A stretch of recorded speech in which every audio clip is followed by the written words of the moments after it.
veces descalzas, pero las damas entronizadas, porque los bustos no tienen pies, pues entonces van con los pies cubiertos, ¿no? En unos sillones importantes, más o menos importantes, no todos igual de importantes, siempre con el pelo cubierto, con el manto, con la túnica, con 3 collares o 3 series de collares, como es el caso de la dama de Baza, y en algunas ocasiones con algún elemento en la mano, en este caso una pequeña ave que se ha interpretado de distintas maneras, y es posible interpretarla de distintas maneras, como, digamos, el animal de compañía que indica también el ocio de la señora que tiene un pajarito para jugar, si es una paloma o un pichón, es un ave que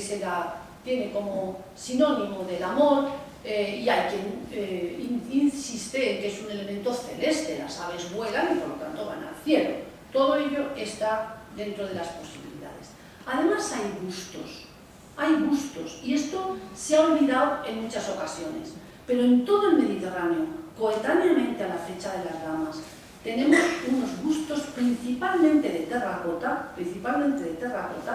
que tienen la característica de llegar al Mediterráneo occidental. Si ven ustedes aquí en este museo la vitrina de la necrópolis del Puig des Molins, que es la necrópolis más importante de la Ibiza fenicio-púnica, entonces verán que hay cantidad de bustos, algunos de formato medio o grande, con unas representaciones en terracota. Si vamos al ámbito de la Magna Grecia, va a ocurrir exactamente lo mismo. Si vamos a Grecia, va a ocurrir exactamente lo mismo. Y que se da esa posibilidad para que la cultura ibérica, en una zona como es la alicantina, que hay enormes y muy fáciles contactos con Ibiza, llegue el ítem, el concepto de la imagen en busto, los bustos largos. Bustos largos que nos dirían, digamos, que no hay que insistir, a mi juicio, mucho más en ese debate un poco estéril, de decir, la dama de leche no, pero sería una dama de cuerpo entero, estante, de pie, o bien, no, sería una dama entronizada, no va a ser un busto. Se dijo, es que entonces no había bustos, sí que había bustos, había muchos bustos. Y entonces, en buena medida, cuando esos bustos que llegan a Ibiza, incluso llegan a Alicante, como vemos en esta diapositiva, a la Albufera de Alicante, representan a divinidades, están tocados con lo que llamamos el polos, que viene a ser este tipo de tocado, este tipo de tocado sobre la cabeza de tipo cilíndrico que está indicando la sacralidad. Bien, ahí con las imitaciones, estas del Puig des Molins, estas de la Albufera de Alicante, estas de Agrigento, y nuestras damas, este es el segundo busto, un busto muy dañado, porque quedan muy pocos fragmentos, ¿no? Pero que se ha interpretado así, de Cabezón Lucero, que está en Guardamar del Segura. Esos son los dos bustos que hay, pero no es imposible que la tipología del busto llegase a la cultura ibérica. De alguna manera, con las damas, puesto que son las necrópolis las que proporcionan damas,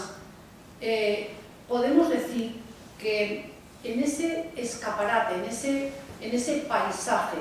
de ostentación, que son algunas necrópolis ibéricas, con monumentos y con esculturas, el poder en femenino llega a través de las damas. Ese poder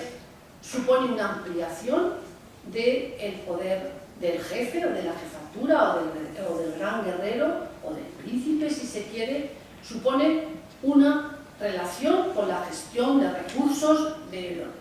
reputados en la península ibérica, y tendríamos que también reconocer que en nuestro conocimiento las damas que tenemos repertoriadas en muy poco número nos dan el contexto funerario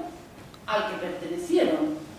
Sabemos el contexto de la dama de Baza, sabemos el contexto de la dama del cigarralejo de Mula, sabemos algo del contexto de la pieza recuperada en Guardamar, y en todos estos casos no se dan esos ajuares que en la arqueología hemos definido como ajuares femeninos. La dama de Baza tiene principalmente unas ofrendas de armamento, tiene también vasijas, pero tiene unas ofrendas de panoplia. Es decir, que hay esas mujeres con poder que aparecen cotejando a los guerreros también en las necrópolis ibéricas del área meridional de los iberos. La dama que podríamos decir más antigua, quizá pudiéramos hablar de un fragmento del cerrillo blanco de Porcuna que pertenece a la parte inferior del cuerpo de una figura femenina sedente con el tipo de vestimenta y calzado propio de las damas. En la Alcudia de Elche se recuperaron estos fragmentos que se han reconstruido porque en parte forma parte de estos fragmentos un brazo de un sillón, se ha reconstruido como una dama sedente que lleva en la mano una rama de adormidera, con las cápsulas de adormidera. También se habla mucho, en fin, la adormidera puede tener tantos significados como digamos se quiera, pero a lo mejor simplemente es el descanso eterno, el descanso post-mortem, no hace falta elevarse a muchas más consideraciones. Es interesante saber que en torno a la época de la aparición de las damas, a mi juicio, con mayor antigüedad, las que están entronizadas o sedentes que los bustos, entonces es una época de proliferación de la joyería femenina en el panorama de la orfebrería de la península ibérica. Aparecen brazaletes en femenino, arracadas en femenino, cinturones en femenino, colgantes, también diademas, ¿no? Entonces, eso quiere decir que cuando hablamos de la existencia de mujeres representando estatus, si la joya da estatus, hay joyas femeninas, que antes había en mucha menor medida. Bien, entonces eso también sería el ambiente en el que aparecen estas figuras, y dentro de lo que son esas joyas, no hay que desestimar que el estatus que da el anillo es un estatus que en la antigüedad era importante y que, en definitiva, la dama de Baza, esta es la mano de la dama de Baza con una pequeña ave que tiene en su puño, ¿no? Y que está cargada de anillos. Esta señora tiene competencias. Esto es un tipo de joya que indica, es un elemento que puede implicar estatus. Y de hecho, cuando vemos la gran dama oferente del Cerro de los Santos, que es una oferente, vemos también que es claro que hace visibles esas sortijas que, como digo, permiten tener competencias, de poder, con ese tipo de cuestión. Porque los atributos que se codifican primero con las damas de las zonas funerarias de las necrópolis ibéricas, luego van a pasar, en parte, y con una expansión más amplia hacia la sociedad, de los santuarios ibéricos, donde las oferentes van a tomar muchos elementos que vinieron codificados primero en las damas. Las damas, como hemos dicho, que fueron en parte urnas cinerarias, piezas para recoger las cenizas de los iberos notables, y los iberos y las iberas, ya que los iberos es una cultura de incineradores, parcialmente, pero en fin, de incineradores. Sobre el estudio de la dama de Elche es muy interesante, los resultados alcanzados por María Pilar Lusán y su equipo, porque nos están indicando que, puesto que las cenizas debieron vertirse en caliente sobre el hueco que está en la espalda de la dama de Elche, una porción de esas cenizas quedó impregnada, al entrar en caliente, en el recubrimiento, en el tratamiento que tiene la dama de Elche, que es una preparación para que reciba la policromía, para policromarla. Entonces ahí quedó alguna ceniza embebida. Esas cenizas han permitido, por un lado, asegurar que era una urna cineraria y por otro lado descubrir algún pequeño indicio de algún hueso humano quemado. ¿Vale? Bien. Entonces, la ostentación en femenino creo que hay que valorarla porque coloca a la cultura ibérica en un nivel alto socialmente, en un nivel más avanzado que otras culturas. Si vemos el panorama de la península de esas épocas, las esculturas de los pueblos naturales de cada zona del país, los iberos producen imágenes femeninas, otras culturas que producen imágenes no lo hacen coetáneamente. Por supuesto, si nos desplazamos al ámbito colonial, fenicio, griego, la cosa cambia. Pues estoy hablando del ámbito, de los ámbitos del mundo vetón o del mundo galaico, del mundo lusitano, etcétera, donde no vamos a ver tan tempranamente las figuras de mujer. El guerrero y la dama coinciden en el cerrillo blanco, que está en Porcuna, en la Alcudia de Elche y en Cabezo Lucero, y con alguna duda yo creo que también en el Cigarralejo de Mura. Esas son las 4 necrópolis que nos darían esas dos tipologías en gran formato. Digamos, las representaciones masculinas y las femeninas sufren un mismo índice de destrucción, porque este camino hacia el avance de las sociedades estructuradas cursa con violencia en todas partes. En la Edad del Hierro es una edad que se cursa hacia las sociedades complejas, pero con avances y retrocesos, porque las cuestiones se plantean con violencia y la violencia lleva a la destrucción de los signos de ostentación. Cuando pasamos al mundo de las representaciones de oferentes, no se observa ese grado de iconoclastia, porque estamos ya en otro momento y porque se ha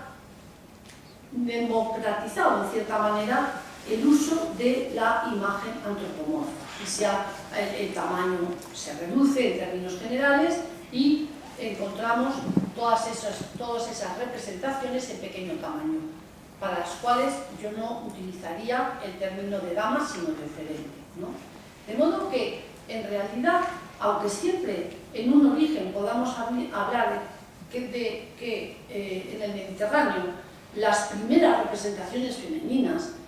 pudieron corresponder a divinidades, que no lo niego, no encontraríamos divinidades femeninas en el repertorio ibérico ni lugares para alojarlas, ni lugares para alojarlas. En gran formato aparecen valores de la sociedad. Los iberos se autorrepresentan en un porcentaje altísimo, con muy contadas excepciones. Se representan las aristocracias y dentro de las aristocracias, en un momento determinado, van a comparecer las damas, en menor número que los varones, pero con una incidencia que debemos valorar y propia del ibérico pleno. Y, con posterioridad, el código de representación que se codifica, valga la redundancia, con las damas va a pasar a los santuarios en el marco de las oferentes, principalmente en mediano o pequeño formato y no antes del siglo III, en mi opinión. No quisiera alargarme mucho, pero sí y decir algo sobre aquel episodio reciente de tachar la dama de Elche como una falsificación. John Moffitt, profesor de la Universidad Estatal de Nuevo México, en Estados Unidos, que se doctoró en Madrid, en la Universidad Complutense, escribió en los años 90, creo que era 1993 o 94, el libro este que tachaba de falsificación la dama de Elche y daba unas razones que yo no voy a entrar demasiado. Le apoyó parte del profesorado que formó parte del contexto de su promoción a doctor por la Universidad Complutense, y hay quien todavía pues, tiene dudas sobre por qué este señor habló de esta manera. Digamos que voy a darles una serie de razones y que no voy a intentar desmontar algo que creo que ya ha pasado, que fue algo pasajero, que marcó un escándalo en su momento, porque, entre otras cosas, el autor del libro y el autor del prólogo han fallecido, es decir, vamos a dejar en paz el tema. Pero si alguien les pregunta si es verdadera o falsa la pieza, pues hay una serie de razones que pueden aducir, ¿no?